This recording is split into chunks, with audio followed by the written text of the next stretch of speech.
Location, quality, the best.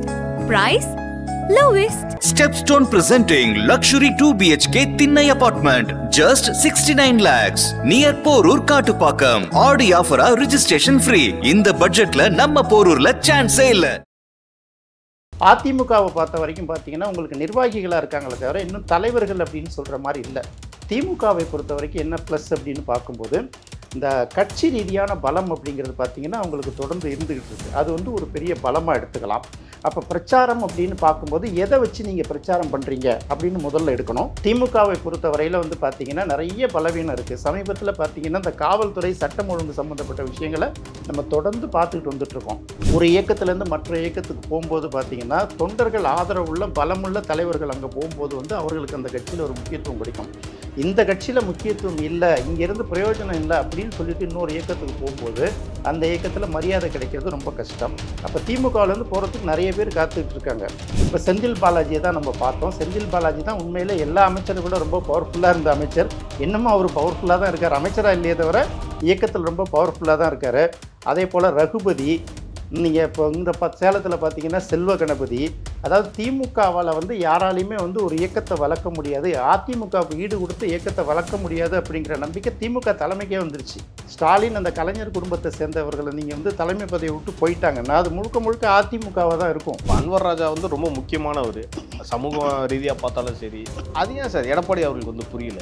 அதிமுகவில் யார் இருக்கணுங்கிறத முடிவு பண்ணுறதே இன்றைக்கி பிஜேபிங்கிற மாதிரி ஆயிடுச்சு இல்லையா? ஆமாங்க, அதிமுக தானேங்க பெரிய கட்சி. நீங்கள் அதை எப்படிங்க விட்டு கொடுக்க முடியும்?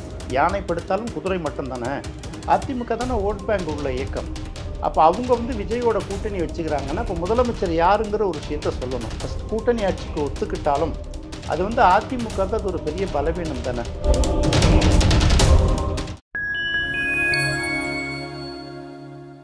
ஃபைன் டைம் மீடியா நேயர்களுக்கு வணக்கம். நான் தேவராஜன்.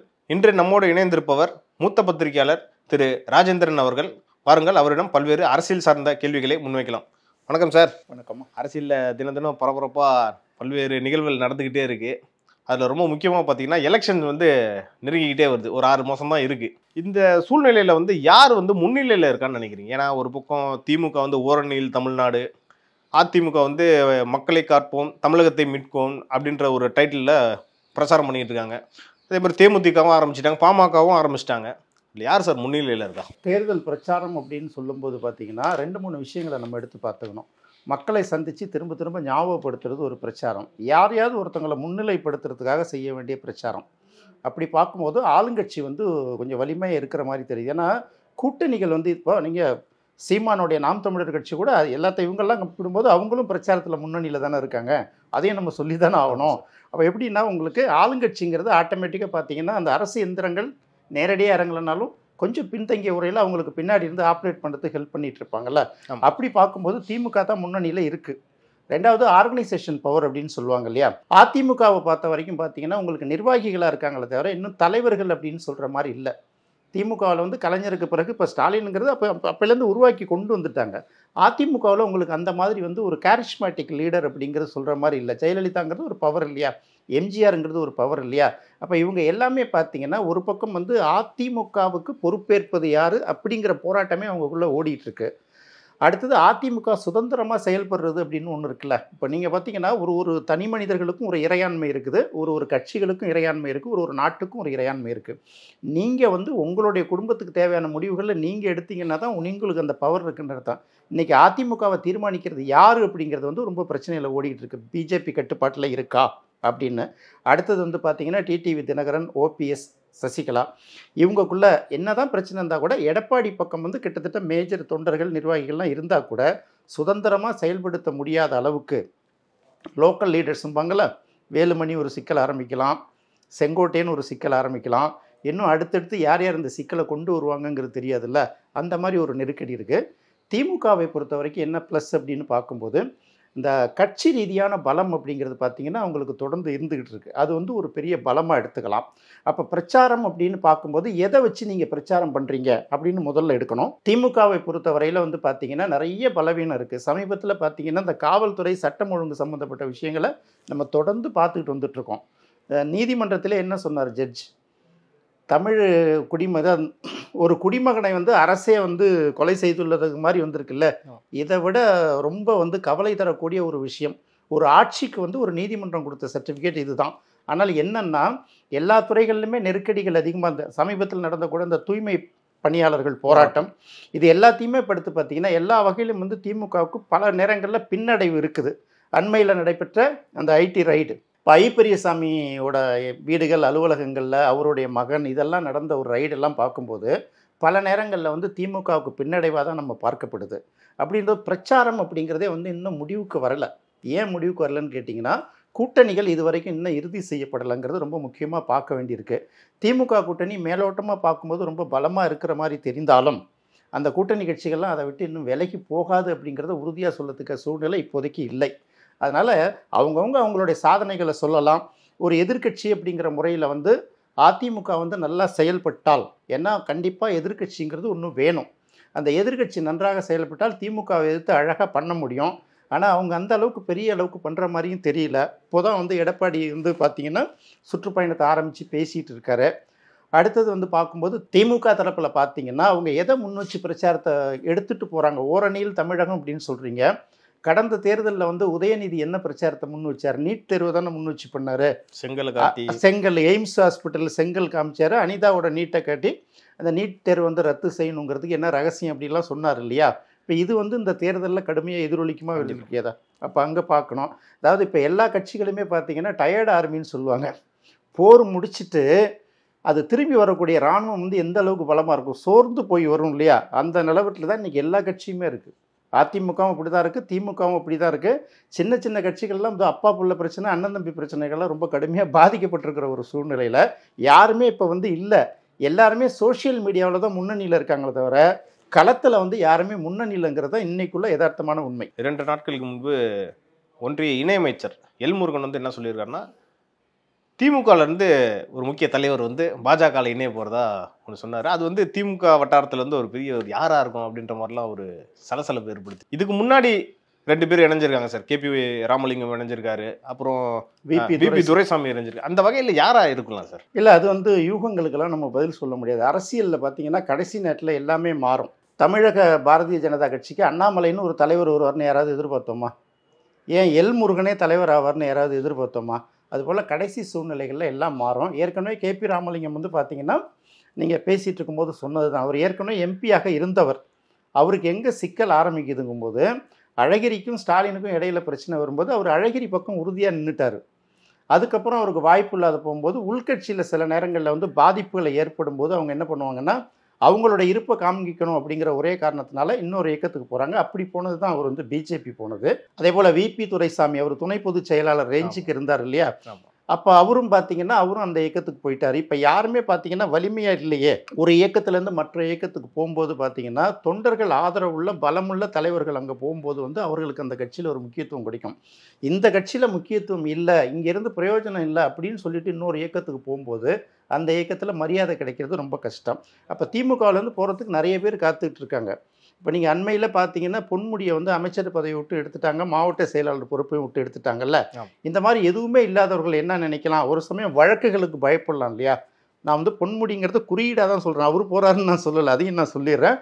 இந்த மாதிரி வந்து கட்சியால் வந்து எந்த அளவுக்கு அங்கீகரிக்கப்படாமலோ இல்லை வாய்ப்புகள் சரியாக இல்லாதவர்கள் ஒரு சிலர் வரலாமே தவிர ஆக்டிவாக இருக்கக்கூடிய பொலிட்டீஷியன்ஸ் யாரும், அமைச்சர்கள், சட்டமன்ற உறுப்பினர்கள் இவர்களை போல உள்ளவங்க யாரும் வந்து பிஜேபிக்கு போகிறதுக்கு வாய்ப்பு கிடையாது.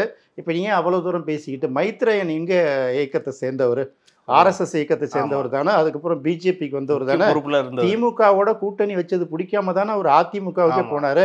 அப்பேற்பட்ட மைத்ரேயன் தானே இன்னைக்கு வந்து திமுகவுக்கு வந்திருக்காரு. அப்போ திமுகவுக்கு வரும்போது மைத்ரேயன் வந்து ஆர்எஸ்எஸ் பின்னணி கொண்டவர் எல்லாருக்குமே தெரியும். ஒரு அதிமுகவில் இருந்தால் கூட ஒரு ஆர்எஸ்எஸ் பின்னணியை கொண்டவருங்கிறது எல்லாருக்கும் தெரியும். அதை திமுக தலைமை சேர்த்துக்குது இல்லையா? அப்போ சேர்த்துக்கும் போது வந்து யார் அதை முடிவு பண்ணுறது? கட்சி தலைமை முடிவு பண்ணிவிட்டு அதை ஒப்புக்கிறதுக்கு எல்லாருமே சரியாக தானே இருக்காங்க. கட்சி தலைமை ஒரு முடிவு எடுத்துட்டுனா அதை ஏற்றுக்கிட்டு போகிறதுக்கு நிறைய பேர் தயாராக தானே இருக்காங்க. அப்போ மைத்ரேயன் தானே இங்கே வந்திருக்காரு. நம்மளுடைய பார்வைப்படி அவர் என்ன தான் வந்து அதிமுகவை சேர்ந்தவராக இருந்தாலும், எம்பியாக இருந்தாலும், ஃபஸ்ட்டு ஓபிஎஸ் கூட இருந்தாலும், அப்புறம் அதிமுகவுக்கு ஒன்றிணைந்த அதிமுகவுக்கு வந்திருந்தாலும் அவர் வந்து ஆர்எஸ்எஸோட அடையாளமாக தானே நம்ம இன்னை வரைக்கும் பார்க்குறோம். அவர் தானே திமுகவுக்கு வந்திருக்காரு. அதை நம்ம யோசிக்க வேண்டியது இல்லையா? அதே மாதிரி போன மாதம் வந்து பார்த்தீங்கன்னா அன்வர் ராஜா அவர்களும் இணைஞ்சிருந்தார். இப்படி அதிமுகலேருந்து வர பல்வேறு முக்கிய தலைவர்களுக்கு வந்த உடனே ஒரு பொறுப்பு, கட்சியில் ஒரு பொறுப்பு கொடுத்துட்றாங்களே சார். இது வந்து திமுகவினர் பரம்பரையாக திமுகலே இருக்காங்களே, அவங்களுக்கு வந்து ஒரு ஒரு பின்னடைவு ஏற்படுத்தாதா சார்? அவங்களுக்கு ஒரு மனக்கசப்பு ஏற்படுத்தும் சார்.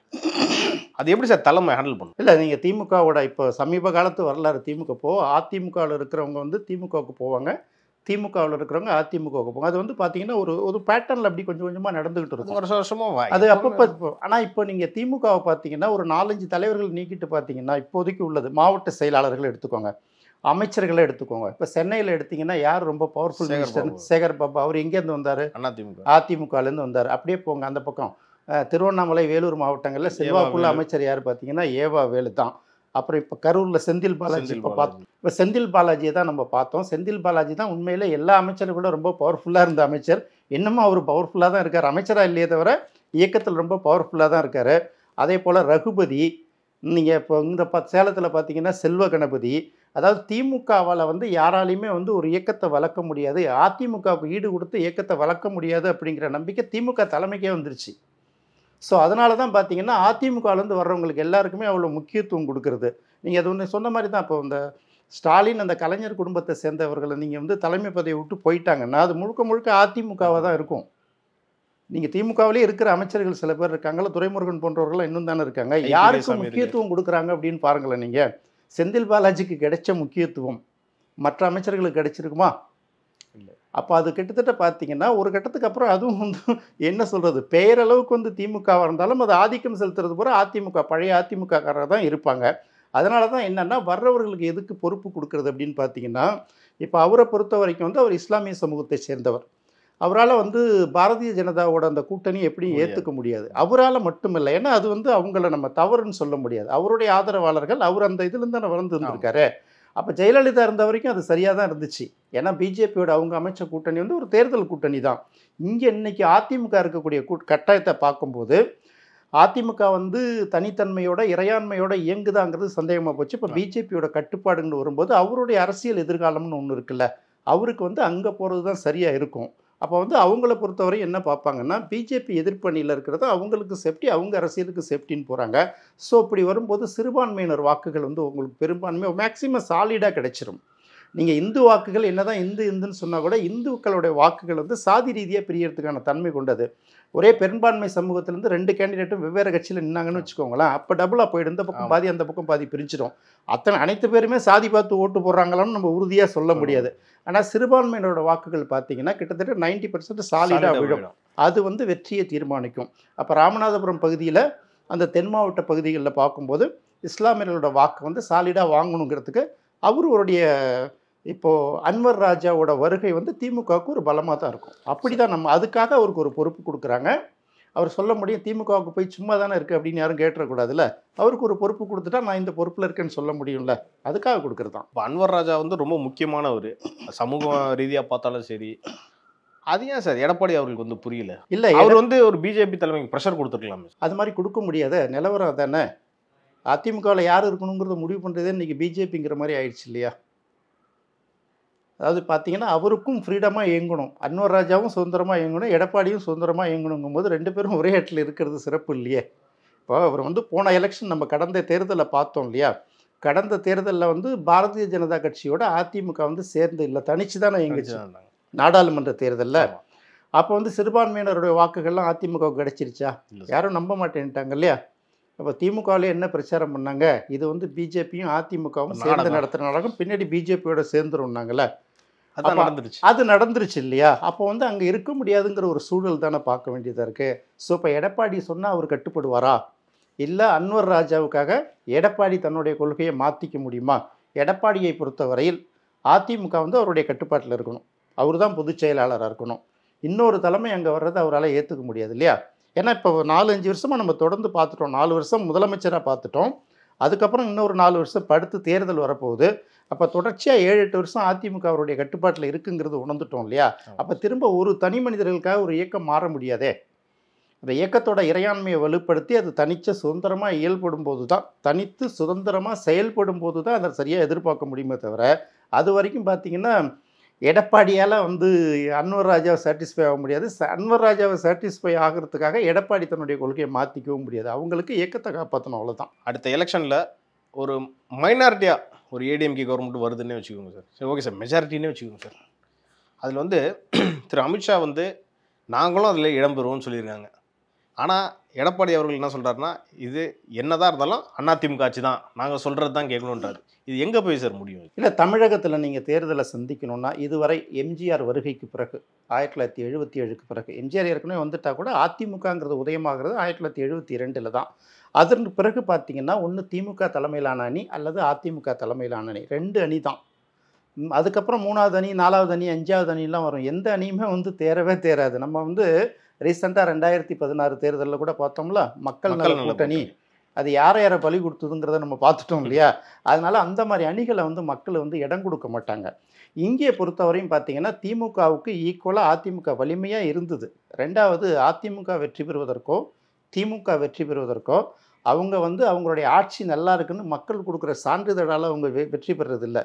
திமுக மேலே உள்ள கோவத்தோட அந்த வாக்குகள் அந்த பக்கம் மாறுது, அதிமுக உள்ள கோவத்தினால அந்த வாக்குகள் இந்த பக்கம் சிதறுது. அதுக்கு அடுத்தது பார்த்தீங்கன்னா தமிழக அரசியல் நீங்கள் தொடர்ந்து பார்த்துட்டு இருந்தீங்கன்னா எப்பப்பெல்லாம் எதிர்க்கட்சியோட வாக்குகள் சிதறதோ அப்போ தான் திமுக வந்து வலிமையாக வெற்றி பெற்றுட்டு வரும். திமுகவுக்கு வலிமையான கூட்டணி தனிச்சு நின்று இது வரைக்கும் வெற்றி பெற்றதா வந்து வரலாறு கிடையாது. அப்போ திமுக வந்து பார்த்தீங்கன்னா தொடர்ச்சியாக வந்து அவங்க வந்து கூட்டணி இல்லாமல் வெற்றி பெற்றதும் கிடையாது. எதிர்க்கட்சிகள்லாம் எப்போ பலவீனப்படுதோ அப்போ தான் வந்து அவங்க வெற்றி பெறுவாங்க. அடுத்தது அதிமுக கடந்த தேர்தலில் ஜெயலலிதா தலைமைக்கு பிறகு, ஜெயலலிதா மறைவுக்கு பிறகு, அங்கே கலைஞர் இருந்தால் கூட கட்சிங்கிறது ஸ்டாலின் அவங்க கட்டுப்பாட்டில் வந்தது. அடுத்தது உதயநிதி வந்தாலும் அவரோட பையன் இன்பநிதி வந்தாலும் அவர்களுக்கு கட்டுப்பட்டு செயல்படுவதற்கு தயாரான மனநிலையில் அங்கே உள்ள நிர்வாகிகள் தயாராகிட்டாங்க. அதனால் அதை பற்றி நம்ம பெருசாக எடுத்துக்க வேணாம். அப்போ இங்கே கூட்டணி அப்படின்னு பார்த்தீங்கன்னா அந்த கூட்டணிங்கிற கோஷத்தை முன் வச்சாலே நீங்கள் வந்து மக்களால் நிராகரிக்கப்படுவீர்கள்ங்கிறத தெரிஞ்சுக்கணும். அதிமுகவுக்கு வந்து அதாவது பெரிய கட்சிங்கிறது தமிழகத்தை பொறுத்தவரை அதிமுக தான். அப்போ அதிமுக வந்து பார்த்திங்கன்னா தன்னோட வாக்கு வங்கியை கடந்த 2-3 தேர்தல்களாக தொடர்ந்து இழந்துக்கிட்டு வருது. இன்னொரு பக்கம் பார்த்தீங்கன்னா கூட்டணியும் அந்த பக்கம் வலுவாக அமையல. ஸோ அப்போ இது வந்து பிஜேபிக்கு ஒரு பலமாக இருக்குது. பிஜேபியோட இது வரைக்கும் இந்தியா முழுவதும் கூட்டணி சேர்ந்த கட்சிகளோட நிலவரம் என்ன இருக்குன்னு எடுத்து பார்த்தீங்கன்னா தெரியும். அகில இந்திய அளவில் பார்த்தீங்கன்னா 50 வருஷத்துக்கு மேலே ஒரு 50-60 வருஷமாக வந்து தாக்கு பிடிக்கக்கூடிய ஒரு கட்சி, வலிமையான கட்சி அப்படின்னு பார்க்கும்போது தமிழ்நாட்டில் திமுக தான். அதே போல் மகாராஷ்டிராவில் வந்து பார்த்திங்கன்னா சிவசேனா பார்ட்டியோட நிலவரம் இன்றைக்கி என்ன கண்டிஷனில் இருக்குது தெரியுங்களா? சிவசேனான்னா இந்திய அளவில் அந்த ஒரு முக்கியத்துவம் பெற்ற ஒரு இயக்கம். அங்கே நிலவரம் என்ன ஆச்சுன்னு தெரியும்ல. இன்னொரு பக்கம் நீங்கள் இங்கே பார்க்கும்போது பிஜேபிக்கு பெரிய தலைவலியாக இருந்தது யார் அப்படின்னு பார்த்தீங்கன்னா ஆம் ஆத்மி கட்சி வந்து வட இந்தியாவில் ஓரளவு அப்படியே தொடர்ந்து செல்வாக்கு பெற ஆரம்பிச்சிருச்சு. அப்போ அந்த செல்வாக்கு அரவிந்த் கெஜ்ரிவாலும் அந்த ஆம் ஆத்மி கட்சியும் பெற்ற செல்வாக்கை வந்து கடந்த தேர்தலில் எப்படி வந்து தொடர்ச்சி எடுத்தாங்கங்கிறத நம்ம பார்க்குறோம்ல. எல்லா அமைச்சர்களையும் கிட்டத்தட்ட ஏதாவது ஒரு வழக்கில் பிடிச்சி உள்ளார தள்ளி, அவருக்கும் உள்ளார தள்ளி அந்த இயக்கத்தை வந்து அப்படியே ஸ்தம்பிக்க வச்சு அந்த இடத்துல பிஜேபி இன்னைக்கு போயிடுச்சு. இதே நிலைமை திமுகவுக்கு இங்கே ஏற்படாது அப்படிங்கிறது என்ன உத்தரவாதம்? திமுக மேலே வந்து நிறைய அவங்க நினச்சாங்கன்னா அரவிந்த் கெஜ்ரிவாலுக்கு கவர்மெண்ட்டுக்கு என்னென்ன இடையூறுகள் கொடுத்தாங்களோ அந்த இடையூறுகளை தாண்டி திமுகவுக்கும் கொடுக்க முடியும். ஆனால் அவங்க யோசிக்கிற ஒரே ஒரு விஷயம் என்னன்னா, கடந்த 2 தடவையாக பிஜேபி இவ்வளோ தம்பிங் மெஜாரிட்டியில் ஜெயிச்சதில்ல, அந்த பெரும்பான்மை வந்து இப்போதைக்கு இல்லை. பீகார் நிதிஷ்குமாரும் நம்ம ஆந்திரா சந்திரபாபு நாயுடும் எங்கேயாவது ஒரு கட்டத்தில் டைவடிக்க ஆரம்பிச்சிட்டால் என்ன பண்ணுறதுன்னு பார்க்கும்போது திமுகவில் ஒரு 24 எம்பிக்கள் இருக்காங்க இல்லையா, இந்த பலம் வந்து அவர்களுக்கு தேவைப்படும். நாம் ஏன் தேவையில்லாமல் திமுகவுக்கு பகச்சிக்குவோம் அப்படிங்கிற ஒரு விஷயத்தை எடுப்பாங்களா எடுக்க மாட்டாங்களா? அப்போ இதெல்லாம் எடுக்கும்போது அந்த மாதிரி ஒரு பிரச்சனை வரும்போது திமுகவை எப்படி ஸ்தம்பிக்க வைக்கிறதுங்கிறதும் பிஜேபிக்கு தெரியும். அதிமுகவை எப்படி கைக்குள்ளே அடக்கமாக போட்டு பாட்டிலில் மூடி வைக்கிறதுங்கிறதும் பிஜேபிக்கு தெரியும். அப்போ இந்த தேர்தலுடைய முடிவுகள் என்ன நிலைமையில் இருக்குது, அதுக்கு முன்னாடி கூட்டணிகள் என்ன வருது அப்படி தான் பார்க்கணும். இப்படி கூட்டணி கட்சிகள் அப்படின்னு ஒருவேளை திமுக வந்து ஃப்ரீஸ் ஆகி அரவிந்த் கெஜ்ரிவால் மாதிரி ஒரு நிலவரத்தை ஏற்படுத்தி அதிமுக பெரிய அளவுக்கு வெற்றி பெறக்கூடிய நிலையில் இல்லாத ஒரு காலகட்டத்தில் ஒருவேளை நீங்கள் நினைக்கிற மாதிரி, ஏன்னா அதிமுக வருவதற்கான வாய்ப்பு ரொம்ப குறைவாக தான் இருக்குது. திமுகவுக்கு அவ்வளவு கெட்ட பேர் இருக்குது, வலிமையாக இல்லைங்கிறது தெரிந்தால் கூட எதிர்க்கட்சிக்குன்னு சொல்லக்கூடிய அதிமுக அதை விட வலிமை கொண்டு இருக்கிறத நம்ம இன்னைக்கு கண்ணு இதுக்கு பார்த்துட்ருக்கோம். அப்போ கூட்டணி ஆட்சிங்கிறது வந்து மக்கள் ஏற்றுக்க மாட்டாங்க. அப்படி வந்தாங்கன்னா அது வந்து பிஜேபியோட ஆட்சியாக இருக்குமே தவிர அது அதிமுக பிஜேபி கூட்டணி ஆட்சி இருக்கிறதுக்கு வாய்ப்பே கிடையாது. சார், இப்போ வந்து தமிழக வெற்றி கழகம் மாநாடு வர இன்னொரு 3 நாளில் நடக்கும்போது சார், இவங்க வந்து தாவேகாவும் அதிமுகவும் ஜனவரி ஸோ அந்த பீரியட்ல வந்து இவங்க வந்து 2 பேரும் கை கோர்க்கலாம் அப்படின்ற மாதிரி பேச்சும் அடிபடுது. இது வந்து சாத்தியமா சார்? இல்லை, அரசியலில் எல்லாமே சாத்தியம்தான், எதுவும் சாத்தியம் இல்லைன்னா சொல்ல முடியாது. அதாவது விஜய் வந்து முதல் மாநாட்டிலே ஒரு விஷயத்தை தெளிவாக சொல்கிறார்ல, வெற்றி பெற்றால் கூட்டணி கட்சிகளுக்கும் ஆட்சியில் பங்கு அப்படிங்கிற ஒரு விஷயத்தை அவர் சொல்கிறாரு. அதுக்கு அடுத்தது பார்க்கும்போது அதிமுக இன்னைக்கு இருக்கக்கூடிய நிலைமையில் திமுக வந்து எதிர்த்து போராடக்கூடிய கண்டிஷனில், அப்போ திமுக வாஷ் அவுட் பண்ணால் தான் அதிமுக தன்னுடைய இருப்பை காண்பிக்க முடியும். 2வது பாயிண்ட்டு. 3வது, திமுகவுக்கும் அதிமுகவுக்கும் ஒரு மாற்று வேணும்னு சொல்லிட்டு எதிர்பார்க்கக்கூடிய மக்களோட எண்ணிக்கை, நடுநிலையான மக்களோட எண்ணிக்கை தொடர்ந்து அதிகமாக இருக்குது. யங்ஸ்டர்ஸ் அப்படின்னு சொல்லக்கூடிய கடந்த 20 வருஷமாக பார்த்தீங்கன்னா இளைஞர்கள், இளம் பெண்களோட ஆதரவு வந்து விஜய்க்கு இருக்குங்கிறத நம்ம தொடர்ந்து பார்த்துக்கிட்டே இருக்கோம். இதெல்லாம் பார்க்கும்போது விஜய்க்கு வந்து பார்த்திங்கன்னா தொடர்ந்து ஒரு பக்கம் செல்வாக்கு நிறைய இருந்துக்கிட்டே இருக்குது. இப்போ நம்ம ஆன்டி பிஜேபி அப்படின்னு பார்க்கும்போது சிறுபான்மையினோட வாக்குகள் எல்லாமே பிஜேபிக்கு எதிராக இருக்கக்கூடிய இயக்கத்துக்கு போகும். அப்படி தான் திமுகவுக்கு இங்கே கிடைச்சிட்டு இருந்தது. ஆனால் இந்த தேர்தலில் கிறிஸ்தவர்களுடைய வாக்குகள் எல்லாமே பார்த்திங்கன்னா விஜய்க்கு ஆதரவாக அங்கங்கே எல்லா இடங்கள்லையும் திரட்டப்படுறது நமக்கு தொடர்ந்து தகவல் வந்துக்கிட்டு தான் இருக்குது. அப்போ திமுகவுக்கு மாற்றாக ஒரு விஷயத்தை முன்வைக்கும்போது அதிமுக வந்து யாரை தலைமையை முன்னிலைப்படுத்தி தேர்தலை சந்திக்கிறது, சந்தித்தால் வெற்றி பெறுமா, ஏன்னா சரியான கூட்டணி இல்லைல்ல. அப்போ எல்லாருமே என்ன நினைக்கிறாங்கன்னா திமுகவை வந்து ஒரு பொதுவான எதிரியாக மையப்படுத்தி மற்ற இயக்கங்களை எல்லாத்தையும் ஒன்று சேர்த்தோம்னா அதில் வெற்றி பெறுவதற்கு வாய்ப்பு இருக்குது.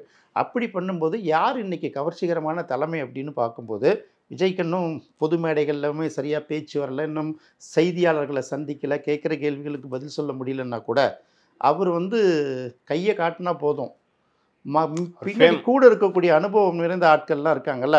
கடந்த தேர்தலில் ஆதவ அர்ஜுனா தானே திமுகவுக்கு வந்து பிரசாந்த் கிஷோரை கூப்பிட்டு வந்தார். அவர் இங்கே வச்சு சரி பண்ணிவிடுவார் இந்த விஷயத்தை.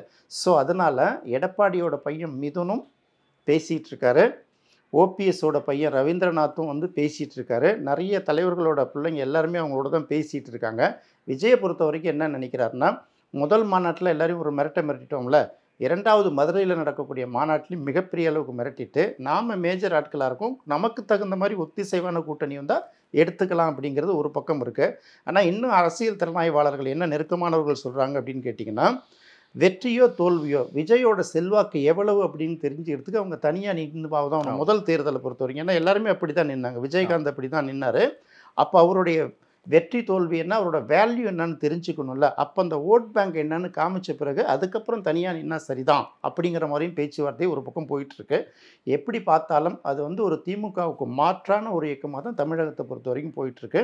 தமிழக அரசியலில் நீங்கள் எடுத்து பார்த்தா சரி, 1949க்கு 1949 திமுக ஆரம்பிக்கப்பட்டது, 1967 ஆட்சி பிடிச்சிது. அதுக்கப்புறம் நடக்கக்கூடிய எல்லா இயக்கங்களும் திமுகவை எதிர்த்து அரசியல் பண்ணுறவர்கள் மட்டும்தான் மக்கள் மத்தியில் எடுபட முடியும். இதுக்கு என்ன காரணம்னா, இது வரைக்கும் நீண்ட வரலாறு கொண்ட கட்சியாக திமுக மட்டும்தான் இருக்குது. இப்போ அதிமுகவும் தாவேக்காவும் கூட்டணி வச்சுட்டா, ஏன்னா ஒரு பக்கம் விஜயும் முதல்வருக்கு அந்த பதவிக்கு ஆசைப்படுறாரு, எடப்பாடியும் முதல்வர் பதவி விட்டு கொடுக்குற மாதிரி தெரியல. இது கிளாஸில் போய் முடியாதா சார்? ஆமாங்க, அதிமுக தானேங்க பெரிய கட்சி, நீங்கள் அதை எப்படிங்க விட்டு கொடுக்க முடியும்? யானை படுத்தாலும் குதிரை மட்டும் தானே. அதிமுக தானே ஓட் பேங்க் உள்ள இயக்கம். அப்போ அவங்க வந்து விஜயோட கூட்டணி வச்சுக்கிறாங்கன்னா இப்போ முதலமைச்சர் யாருங்கிற ஒரு விஷயத்த சொல்லணும். ஃபஸ்ட்டு கூட்டணி ஆட்சிக்கு ஒத்துக்கிட்டாலும் அது வந்து அதிமுகவுக்கு அது ஒரு பெரிய பலவீனம் தானே. அதாவது தமிழக அரசியலில் தனியாக நின்று ஜெயிக்கிறதுன்னு ஒன்று இருக்குல்ல. ஜெயலலிதா அதை பண்ணாங்க இல்லையா, 2016 பண்ணாங்கல்ல, அதுக்கப்புறம் எம்பி எலெக்ஷன்லையும் பண்ணாங்கல்ல. அப்பேற்பட்ட வலிமையான பின்னணி கொண்ட ஒரு இயக்கம் கூட்டணி ஆட்சிக்கு ஒத்துக்குதுன்னா அந்த கட்சியோட பலவீனத்தை தானே காட்டும். விஜயோட ஆதரவு தேவை. அதே சமயத்தில் விஜயோட நிபந்தனைகளுக்கெல்லாம் உட்பட்டுச்சுன்னா எது வந்து சீனியர் கட்சி, எது செல்வாக்கான கட்சிங்கிறதே மக்கள் மத்தியில் ஒரு குழப்பம் வரதான் செய்யும். ஆனால் எல்லாருமே நமக்கு ஒரு பொது எதிரி திமுக, மற்ற எல்லா இயக்கங்களும் சேர்ந்து பண்ணுவோமே அப்படின்னு பார்க்கும்போது அப்போ எல்லா இயக்கங்களும் இந்த பக்கம் வருவதற்கும் வாய்ப்பு இருக்குல்ல.